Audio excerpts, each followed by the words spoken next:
¿Qué tal amigos de Valora Radio? Bienvenidos a este programa Soldados de Dios. Soy su servidor Jaime Velázquez y les agradezco infinitamente que me estén haciendo su compañía, que estén aquí conmigo en este programa tan especial. Gracias de verdad por estar acompañándome el día de hoy.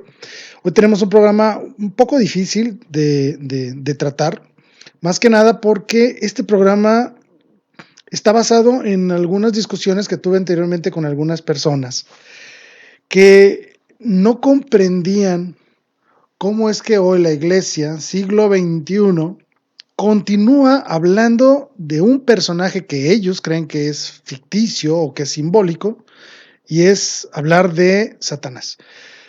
Es parte integral, vaya, de nuestra doctrina, la existencia de Satanás y los demonios. Es parte fundamental de nuestra doctrina, no porque creamos o pongamos nuestra esperanza en él, ni mucho menos, por supuesto que no, sino porque verdaderamente es parte de la revelación, por lo tanto forma parte de nuestra doctrina. No podemos relativizar ni mucho menos negar esta parte de nuestra doctrina. Y constantemente lo vemos en iglesias, en las homilías, en una gran cantidad no solo de documentos o de pláticas de apologistas o de teólogos católicos que evaden un poco este tema. Y eso ha llevado a generar una gran cantidad de problemas al momento en que nosotros podemos verdaderamente hacer una conceptualización de lo que es el mal. Por eso quise hacer este programa, para hablar de una realidad de Satanás, de los demonios y de la acción en este mundo. Pero antes de entrar en materia, nuevamente dar las gracias por acompañarme, por estarnos viendo a través de la señal de Facebook Live en la página de Valora Radio. Gracias por estar aquí con nosotros. También comentarles que estamos transmitiendo por la señal de www.valoraradio.org. Y posteriormente podrán ver este programa en la página del programa directamente, que es Soldados de Dios-Valora Radio. Y también podrán verlo en nuestra página de YouTube, donde se cargan todos los programas que vamos realizando a lo largo de la semana, se van subiendo ahí para que estén fácilmente accesibles a todos y cada uno de ustedes. También enviar un agradecimiento muy especial a todos y cada uno de ustedes porque nos siguen ayudando con sus donativos a través de las estrellitas de Facebook. Muchas gracias, de verdad. Muchísimas gracias por su caridad y por su ayuda. Es gracias a ustedes que nosotros aquí en Valora Radio podemos continuar con esta labor.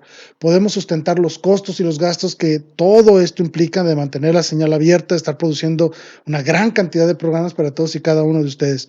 De verdad, muchísimas gracias por su ayuda e invitarlos a que continúen ayudándonos en esta labor que es tan importante para nosotros, porque verdaderamente lo sentimos como un apostolado muy especial. Anteriormente, yo hice un programa sobre Satanás en la cual hablaba de cómo Satanás interactúa o actúa en cada uno de nosotros, es decir, en un nivel muy personal. Hablábamos de las vejaciones, de las influencias, de las posesiones y de todo ese tipo de temas. Y hoy faltaba hacer un programa diferente, un programa que no hable de la acción del demonio o de los demonios directamente con las personas, es decir, no en esa interacción uno a uno que en ocasiones se podría dar con las fuerzas del mal, ¿no? Que es a través de tentación, a través de las vejaciones, influencias, posesiones, etcétera, etcétera. Sino que era importante hablar también de Satanás, pero en su acción en una forma global, en una forma general. Hay un pasaje del Evangelio en el cual dice claramente que Satanás es el príncipe de este mundo. Y había que darle una explicación por qué. Porque no solo, desafortunadamente, a través del pecado, Satanás se convierte en el amo y señor de nuestras vidas en muchos sentidos, a través del pecado, a través del engaño, a través de su misma influencia y ataque, pero también cómo actúa Satanás a un nivel general, porque él no está nomás para atacar de personas en lo individual, sino que verdaderamente tiene un plan maestro. El plan maestro para la perdición de las almas existe y lo estamos viendo hoy de una manera muy palpable en nuestro entorno, cómo es que Satanás está actuando. Pero antes de entrar, voy a hacer 3 comentarios que siempre que tomo este tipo de temas debo hacerlos, para que quede muy claro. Primero, Satanás existe, es un ser real, es una persona real y no es un demonio, no solo es él, son muchos, muchísimos. Todos los ángeles caídos del cielo, cuando ellos tuvieron su prueba, se han convertido en demonios, no dejan de ser ángeles, pero ángeles que han perdido el contacto con la gracia, el contacto con Dios, por lo tanto ahora son demonios. Conservan su naturaleza, pero deformada. Y tercero es que el infierno existe, es eterno y hay personas ahí. Estas son tres grandes realidades que muchas veces se nos hace difícil hablarlas porque creemos que generan un cierto rechazo en las personas. Y ahorita voy a explicar por qué.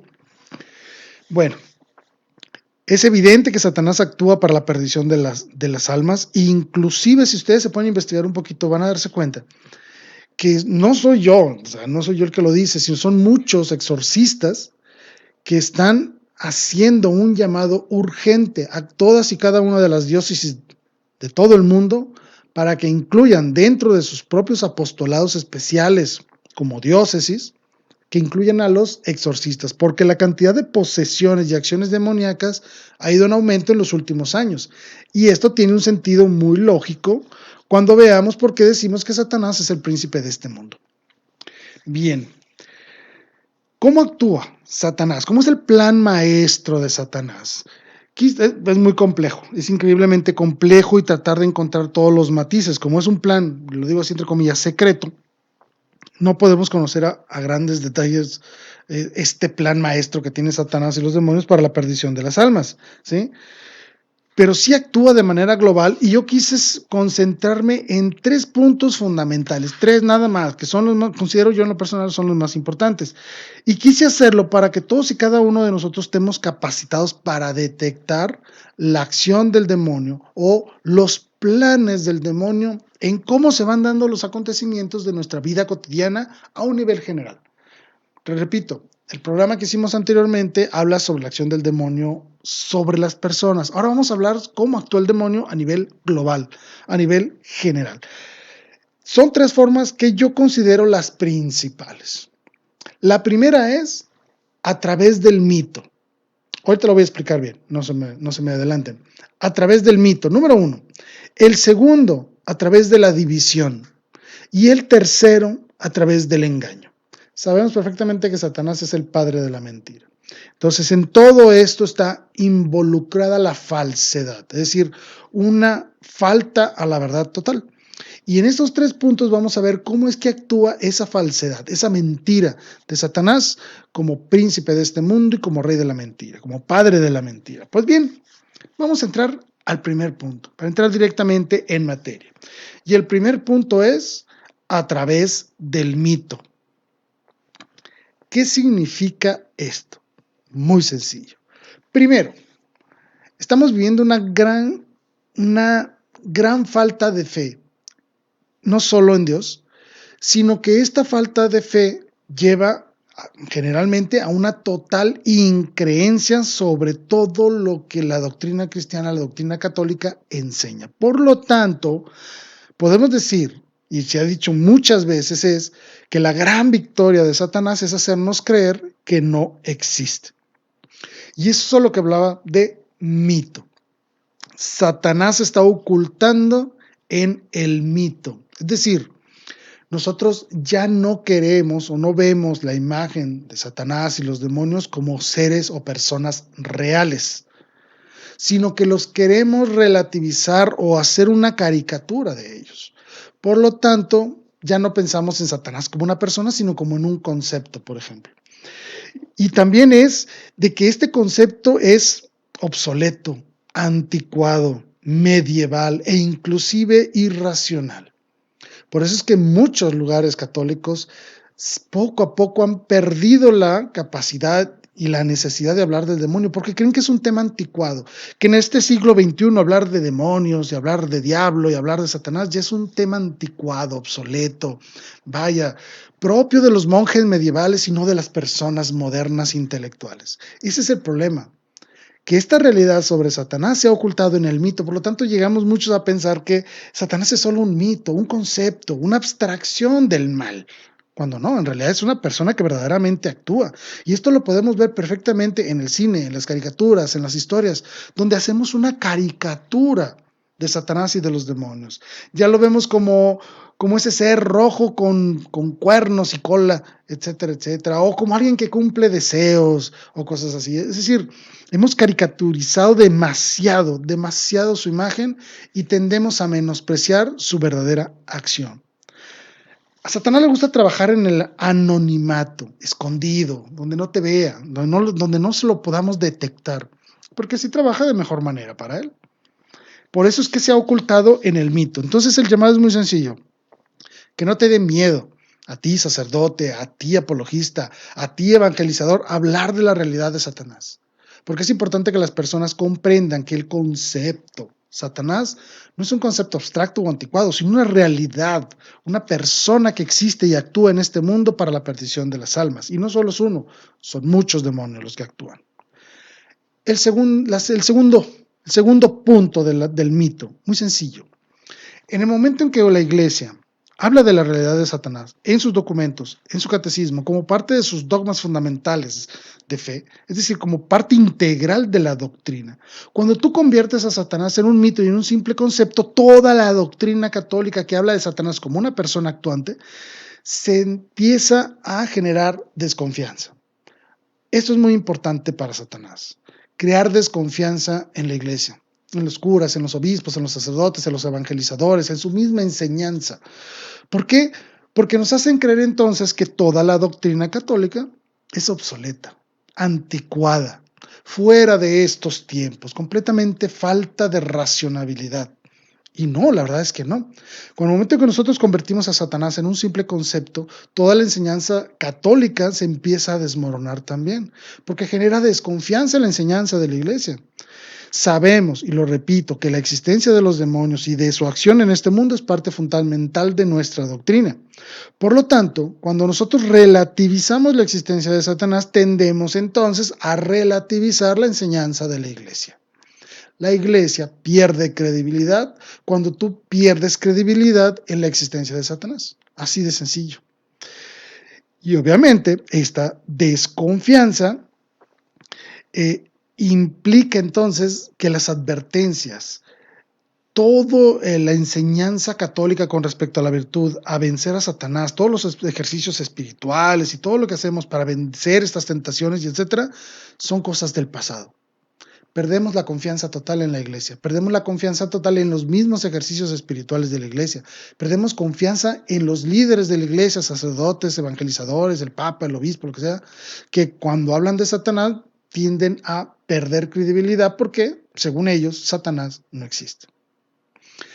El tercero, como parte del mito y parte del engaño general de Satanás, cuando tú has perdido de vista la realidad de la existencia de los demonios, caes en un estado de desconfianza de la iglesia y de su enseñanza, automáticamente tu necesidad espiritual tiende directamente a la superstición. Y ese es el tercer punto, la superstición. Sí, así como se oye.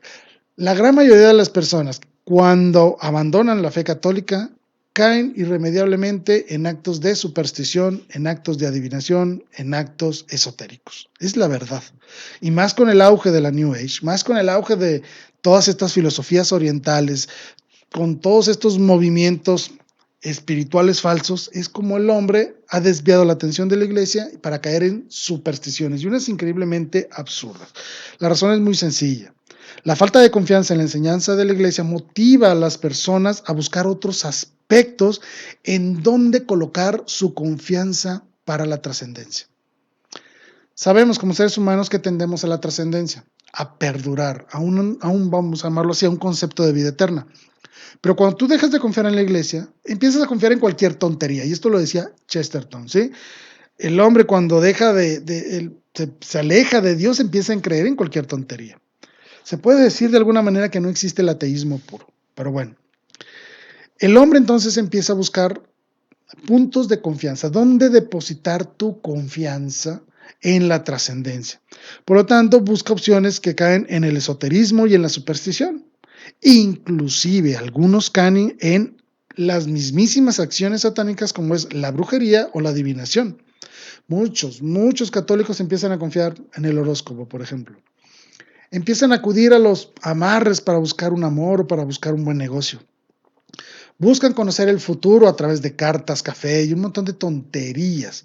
Es decir, se convierte el hombre que, al creerse intelectual por rechazar la doctrina de la iglesia, cae en la completa y total irracionalidad al poner su confianza y recurrir a aquellas cosas que no tienen nada de verdaderas.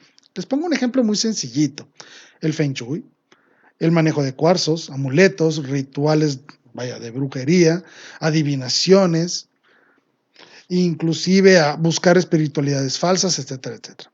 Es decir, el hombre niega a Satanás, automáticamente desconfía de la iglesia y busca otras opciones cayendo en supersticiones. Pero no termina ahí todo. Viene el cuarto punto: la abstracción de lo trascendente. Se escucha un poco raro, pero bueno, voy a tratar de explicarlo. Todos nosotros tendemos a la trascendencia. Para el cristiano, para el católico, la trascendencia es la santidad, la visión beatífica, estar con Dios en la eternidad. Esa es nuestra forma de trascender, a través de la virtud y de la gracia divina, alcanzar la salvación para vivir eternamente en compañía de Dios. Es como nosotros vamos a trascender, es decir, pasamos de un estado natural a un estado de perfección. Eso es la trascendencia. La gran mayoría de todas las religiones o las filosofías por lo general manejan este tipo de conceptos, ¿sí? El Islam, por ejemplo, también maneja este concepto de salvación. Las filosofías como el budismo, por ejemplo, buscan la trascendencia, llegar al nirvana y cosas de ese tipo, ¿no? Entonces, es parte natural del ser humano trascender. Bien, cuando tú dejas de confiar en la iglesia, ya no crees en Satanás y recurres a la superstición, a los amuletos y a una serie de prácticas, y lo pongo entre comillas, espirituales, automáticamente lo que estás haciendo es abstrayendo el verdadero concepto de lo trascendente. Destruyes el concepto de lo que significa trascender. Esto significa distorsionar el concepto de perfección humana. Eso es lo que significa abstracción de lo trascendente. La gente ya no sabe lo que significa verdaderamente trascender. Para nosotros los católicos, como les decía, es la salvación y la perfección a través de la gracia divina. Por lo tanto, esta abstracción de lo trascendente, es decir, perder de vista lo que verdaderamente significa trascender, nos hace caer en la búsqueda de espiritualidades vacías, espiritualidades sin Dios. Ejemplo: las meditaciones. Yo he visto muchas personas que se sientan, ponen los deditos así y empiezan a cantar cosas raras y están meditando. Pues no, la verdad es que no están meditando absolutamente nada, ¿sí? Sabrá Dios qué están haciendo, están respirando más despacito para calmarse o lo que sea, ok, pero no es una verdadera trascendencia, es decir, no te perfeccionas haciendo eso, la verdad, ¿sí? Estas espiritualidades son egoístas. ¿Qué significa esto? Porque son sin iglesia, sin comunidad. Yo voy a meditar para dentro de mí mismo, donde solo importo yo. Eso es algo fundamental en la espiritualidad vacía. Solo pienso en yo. No existe el tú, no existe el nosotros. Y obviamente, como es una espiritualidad hacia adentro de mí, carece totalmente de religión. ¿Qué significa esto? Que no sirven para conectarte, como lo hacemos los católicos, que vivimos toda la fe, la religión, todo esto lo vivimos para conectarnos con Dios, para estar en contacto real con Dios. Cuando tú caes en esta abstracción de lo trascendente y recurres a espiritualidades vacías, lo que haces es tener una espiritualidad sin religión. No te ligas a nada, no te unes a nada. Por eso es que le llamo espiritualidades vacías, porque no hay comunicación con nadie, no hay comunicación con Dios, con los demás, con una iglesia, no hay nada. No te comunicas con nadie. No trasciendes, no sales de ti mismo, al contrario, te excusas en ti mismo, te escondes en ti mismo. Por lo tanto, le llamo que es una meditaciones o ejercicios introspectivos. Solo veo hacia adentro de mí, solo me veo a mí y nada más que yo. Vaya, sí, básicamente lo que busco es aislarme del otro, aislarme de la realidad, aislarme de los acontecimientos, aislarme del tiempo. Eso es lo que verdaderamente buscan estas espiritualidades vacías. Que solo pienses en ti de un aspecto extremadamente egoísta, provocando un aislamiento. Y por lo general, todo este tipo de espiritualidades vacías se utilizan como una forma de escape. Sí, de escape. Es decir, no me perfeccionan, sino busco escapar de la realidad. Es así como Satanás actúa en este sentido. A través de él caer en un estado de mito, destruye por completo nuestra confianza en la iglesia, en Dios, y nos busca vernos solo a nosotros mismos. Nos hace ser espiritualmente egoístas, vacíos y aislados. Y lo podemos ver. Hay una gran proliferación de movimientos, y lo pongo entre comillas, espirituales, que realmente no buscan una espiritualidad, simplemente buscan un escape de la realidad. Ese fue el primer punto. Así es como Satanás ha actuado a través de todas estas filosofías e ideologías que nos han sido importadas de otros lados, que buscan aislar al ser humano. Buscan, repito, aislar al ser humano, evitando que tenga comunicación con Dios, comunicación con la iglesia, es decir, con el tú, con el nosotros, y te genera un aislamiento total, te hace salir de tu realidad. Ese fue el primer punto. El segundo, la división. Satanás actúa dividiendo, generando rupturas, divisiones, separaciones. Y lo podemos ver en 4 grandes bloques, que los voy a explicar de una manera muy rápida, muy sencilla, pero para que las tengan muy claras. La primera gran ruptura que hizo Satanás a nivel global, obviamente estamos hablando a nivel global, fue la separación iglesia-estado. Sí, así como lo oyen, la separación iglesia-estado. Y esto gracias a todos estos movimientos políticos de liberalismo que surgieron siglo XVI, siglo XVII, siglo XVIII principalmente. Y que lo pudimos ver en la gran cantidad de acontecimientos bélicos e independentistas del siglo XIX. En México particularmente lo pudimos ver de una manera muy palpable, muy clara, a mediados del siglo XIX con las famosas leyes de reforma, es decir, aquellas leyes que hacían una ruptura entre lo que es la iglesia y lo que es Estado. Muchas personas hoy en día consideran que la separación iglesia-Estado es algo bueno. Voy a poner un matiz ahí. Es verdad, existe una sana división entre las labores del Estado y las labores de la iglesia. Por supuesto, la iglesia tiene que enfocarse a las almas, obviamente, y el Estado debe enfocarse, a lo material, al bien común material y temporal de las personas, y la iglesia coordinarse para que las personas puedan trascender en el aspecto espiritual. Se entiende perfectamente esta división, pero es una división de funciones, no una división de voluntades. El Estado debe de garantizar una serie de condiciones para que el ser humano pueda en total libertad y completamente sin ningún, ¿cómo se puede decir? Sin un agente externo que lo mueva, pueda buscar su trascendencia espiritual. Vaya, la función del Estado es preparar el terreno material para que el hombre pueda buscar la trascendencia atemporal, la trascendencia eterna.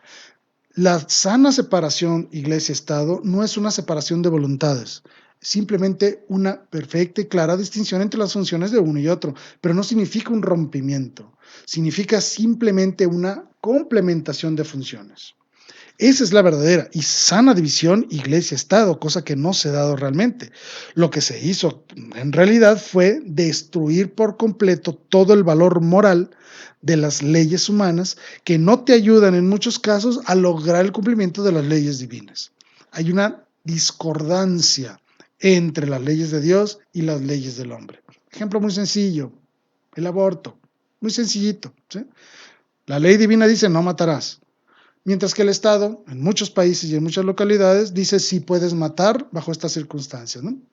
El aborto, por ejemplo, la eutanasia, la eugenesia, etcétera, etcétera. Es decir, esta separación iglesia-estado debe ser una separación de funciones, pero esta separación no implica romper con voluntades, sino que significa generar una verdadera concordancia en las acciones, ser complementarios en su acción. Con esta división se ha caído en un laicismo.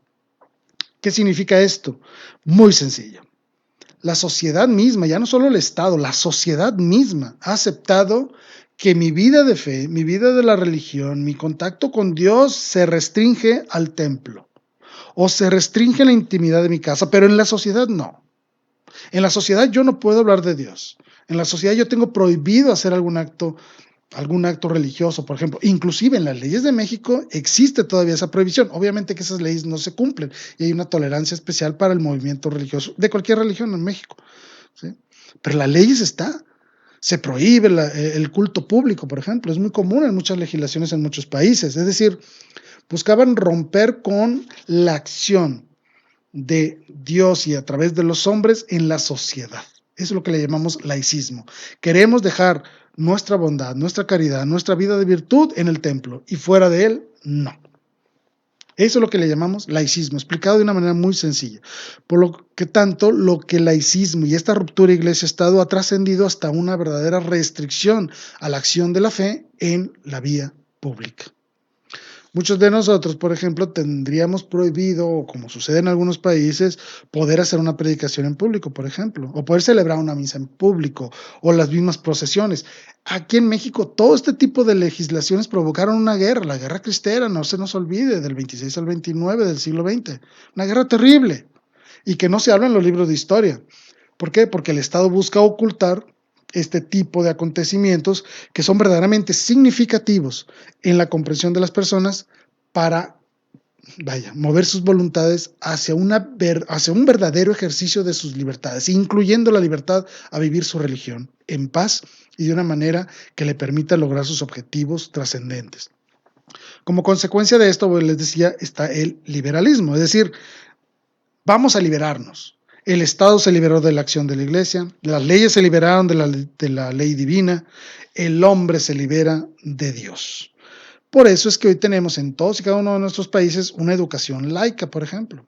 Una educación que prohíbe, en cierto sentido, que podamos enseñar de religión en las escuelas. En México todo esto ha cambiado por los acontecimientos bélicos que ocurrieron, como les digo. Ya hay escuelas que pueden dar este tipo de clases de religión, pero son escuelas particulares. En las escuelas públicas jamás encontrarás esto, ¿sí? Esto también implica que todas las relaciones humanas se basen en contratos, por ejemplo, matrimonios, adopciones, los hijos inclusive. Es decir, se ha convertido mucho de la vida sacramental de la iglesia, se ha transformado en simples y meros eventos contractuales o relaciones contractuales. Por eso es que ha proliferado enormemente el divorcio. Y también, pues obviamente, como les decía, el rompimiento entre la ley divina y la ley humana. Por eso es que existen muchas leyes inmorales que a las cuales no estaríamos obligados nosotros los católicos a obedecer. Ese fue el punto 1, iglesia-estado. El punto 2, amor sin sexo. Perdón, sexo sin amor. Me equivoqué, perdón. Sexo y amor. Este rompimiento entre lo que significa amar y lo que significa la sexualidad. Por eso es que hoy existe una gran promiscuidad, principalmente en los jóvenes. ¿Sí? Que esto no conlleva otra cosa más que la destrucción de la dignidad humana, una bestialización de las relaciones humanas, es decir, yo tengo relación con cierta persona porque quiero tener sexo con ella, no porque la ame, no porque me interese formar una familia con ella, no porque me interese verdaderamente tener una amistad con ella, algo verdadero, algo lleno de compromiso, no, me interesa acostarme con ella, punto. Por eso me conviene estar en esta relación ahorita. ¿Qué es lo que pasa entonces? Que las relaciones humanas están altamente hipersexualizadas, es decir, yo me hago amigo, por ejemplo, de una muchacha solo porque quiero acostarme con ella. Hay un rompimiento entre lo que significa amar y la sexualidad, cuando deben estar unidas. La sexualidad es una de las expresiones del amor. El problema es que si tú quitas el amor, pues te conviertes en así lo voy a decir, una verdadera bestia, que te busca tener relaciones simplemente para reproducirse o, en el caso de los humanos, simplemente por placer. Y no porque verdaderamente implique una entrega, una donación amorosa hacia una esposa, hacia un esposo. Hay un rompimiento total entre lo que significa amar y la sexualidad del hombre. Por eso es que todo está hipersexualizado. La televisión, los anuncios, los productos, toda nuestra vida está movida por el sexo. No por el amor, por el sexo. Obviamente eso está echando a perder a esta cultura, a esta sociedad, porque es una sociedad con un lujurioso desenfreno a causa de este rompimiento. El tercero, y uno de los más terribles, la ruptura entre familia y matrimonio, así como se oye. Cuando alguien quiere fundar una familia, busca el matrimonio. Y a través de la vivencia sana, amorosa, donativa y fabulosa que puede ser la intimidad sexual dentro del matrimonio, todo esto se rompe. Cuando tú separas familia del matrimonio, surge una gran cantidad de aberraciones, como es la mal llamada unión libre, que no es verdaderamente una unión, es simplemente cohabitación, porque no hay unión, no hay nada que los una verdaderamente, no hay compromiso. Por lo tanto, Esta destrucción de matrimonio y familia también ha modificado los roles de papá y mamá. Por ejemplo, el papá ahora cree que simplemente ser papá es proveer.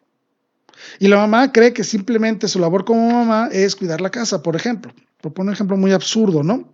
Es decir, como se da el rompimiento de la familia, mamá y papá no cumplen verdaderamente los roles de papá y mamá, de esposo y esposa, no hay una combinación. Simplemente existen acciones por separado entre ellos porque no hay matrimonio, no hay una verdadera unión. Por eso hay muchos hijos sueltos, por decirlo así, mucha mamá soltera, porque no existía un compromiso.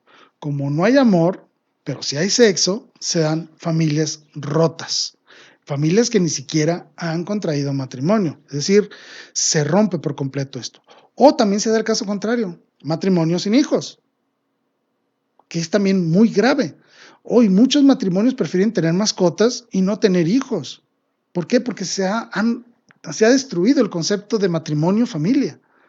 ¿Sí? Muchos pueden aceptar el concepto de matrimonio, pero no aceptan el concepto de familia, ¿no? Qué gran responsabilidad, qué lata, ¿no? Van a ser muy molestos los hijos y van a ser muy caros y van a ser muchos problemas y no me van a permitir cumplir con mi plan de vida, los hijos, por lo tanto no voy a tener hijos, voy a tener mascotas.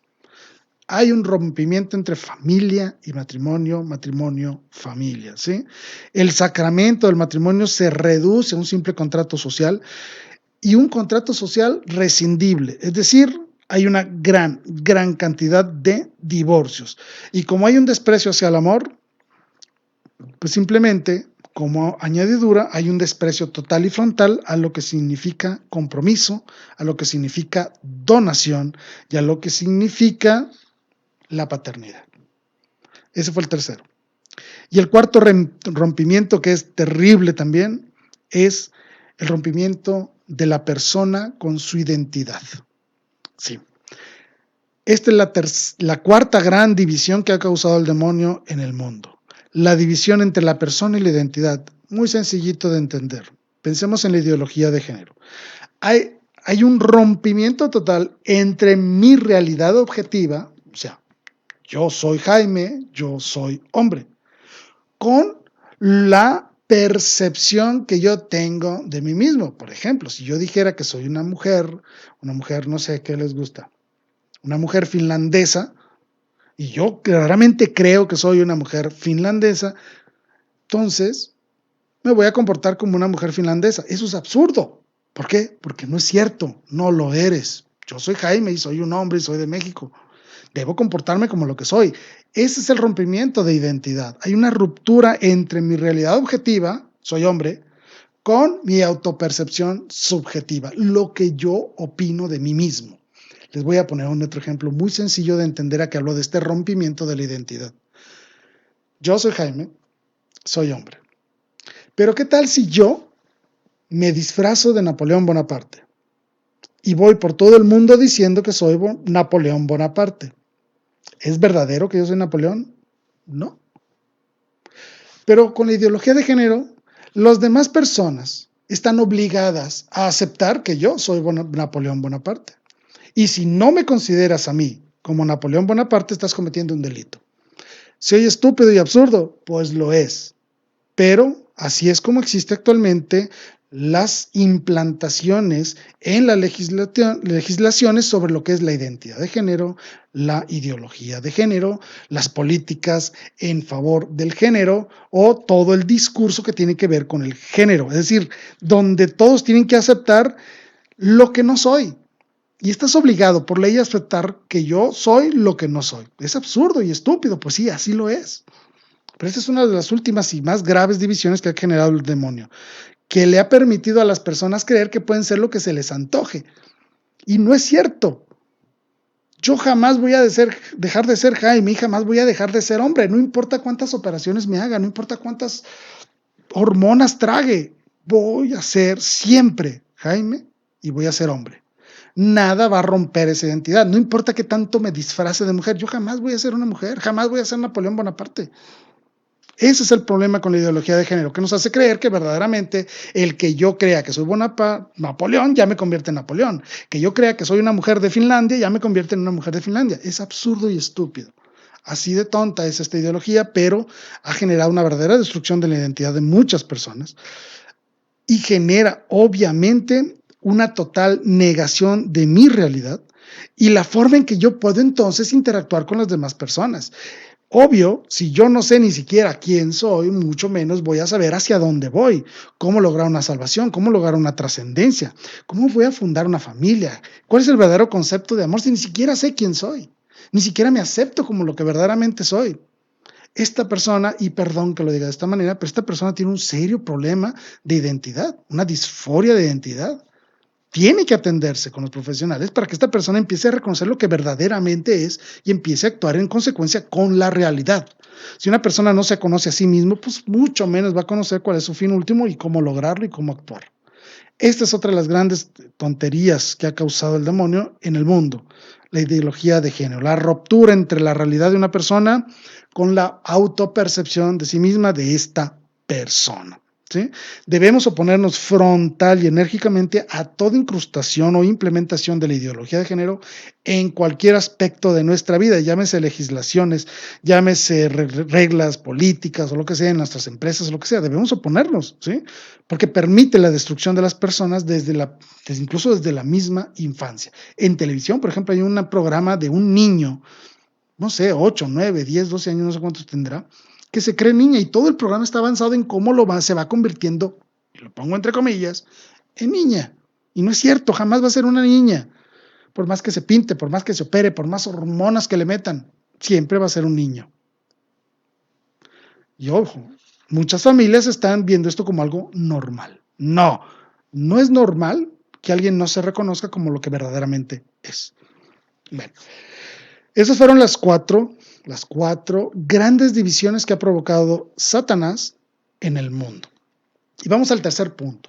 Satanás, príncipe de la mentira, padre de la mentira, príncipe de este mundo, perdón, ¿no? Su más grande acción es a través de eso, de la mentira, del engaño. Hay cuatro grandes mentiras que nos ha hecho creer Satanás, ¿sí? Obviamente que todo se puede englobar en un rechazo frontal a la verdad, claro, pero hay cuatro formas de verlo. El primero, y este está desde el principio de los tiempos, es el antropocentrismo. ¿Qué carajo significa esto? Muy sencillo, no está tan complicado de entender. Lo voy a repetir, es antropocentrismo. Le hace creer al hombre que el hombre es el centro del universo, pero no todos los hombres, solo ciertos hombres, solo aquellos que tienen el poder, solo aquellos que tienen las capacidades para lograr cambios sustanciales en la sociedad son los que son el centro del universo. No todos, solo algunos. Y muchos de nosotros lo tendemos a creer. Lo podemos ver en el fanatismo político, en el fanatismo deportivo, lo podemos ver en el fanatismo científico. Es terrible lo que está pasando, ¿sí? Es decir, colocamos a ciertos hombres como si fueran verdaderos dioses. Esto tiene una grave consecuencia. ¿Por qué? Porque entonces toda la moral, todo lo que es bueno y es malo, queda en manos de estas personas de poder. Por lo tanto, son ellos los que dicen que es bueno y que es malo. Y esto no es real. El único que puede decir lo que es bueno y lo que es malo es Dios. En el momento que tú quitas a Dios como juez supremo y pones a ciertos hombres como jueces supremos, es decir, concentras a unos hombres como el centro del universo y los proveedores de toda moral y toda virtud, se cae en un relativismo total en la moral. Ya no sabemos lo que es bueno y es malo porque es una cuestión cambiante. Como los seres humanos cambian, por lo tanto, los índices que nos determinan qué es bueno y qué es malo cambian. Se destruye por completo el verdadero concepto de objetividad en la verdad y la objetividad en lo moral. Ya no hay un bien o un mal. La iglesia es vista como una controladora de voluntades porque no permite al hombre cometer pecado. Así es. Por lo tanto, hay un desprecio frontal a la verdad objetiva, porque la verdad ya no es una verdad objetiva e inamovible, sino que se convierte en una verdad movible, utilitaria, de conveniencia según las personas de poder. Ese es el primer gran engaño. Vaya, convierte a ciertas personas en semidioses. El segundo gran engaño es el individualismo. El individualismo no significa que tú te concentres en ti para mejorar, ni que hagas una introspectiva adecuada sobre ti mismo para conocerte y poder conocer tus fuerzas, tus debilidades, tus aptitudes, etcétera, etcétera. No, eso no significa el individualismo. El individualismo como tal implica que yo importo más que tú. Eso significa el individualismo. Yo por encima de ti. Yo soy mejor que tú. Yo valgo más que tú. ¿Por qué? Porque el único que cuenta aquí soy yo. Tú no, yo sí. Eso es lo que dice el individualismo. No te necesito. Como yo soy suficiente, no te necesito a ti. Ni necesito del otro, ni necesito la ayuda del prójimo. No necesito una esposa. No, y si no me gusta esta, me la cambio. Ven hasta dónde va cayendo el individualismo. Al final de cuentas, nosotros lo manejamos con un concepto de egoísmo, un egoísmo llevado a niveles exagerados, ¿sí? Es decir, es un egoísmo tal, en el cual yo pongo a todos a mi servicio y yo me creo merecedor por completo del favor de todos. Yo no te voy a servir, no. Tú estás para servirme a mí. Eso significa el individualismo. Es otro de los grandes engaños de Satanás. Nos ha hecho creer que todos están al servicio de alguien en especial, de ti mismo. Y no es cierto. Es ese aislamiento en el cual te hace creer que tú no necesitas de nadie, pero todos necesitan de ti. El tercer gran engaño. Nosotros lo manejamos con el concepto de consumismo. Sí. Va más allá que simplemente personas que les gusta comprar mucho o que nos guste como sociedad occidental principalmente comprar muchas cosas. Va un poco más allá. Este concepto de consumismo, y que está muy arraigado sobre todo en esta sociedad occidental, es yo merezco todo. Así como se oye. O sea, es justo que yo tenga lo que quiero. Ya empieza a sonar un poco más extraño, como que ya no empieza a cuadrar un poco. Si eres una persona inteligente y eres una persona racional, etcétera, etcétera, ya empieza a tronar algo ahí. ¿Verdaderamente yo merezco todo? No. ¿Es justo que yo lo tenga todo? No. ¿Es justo que yo obtenga el fruto de mi trabajo? Sí.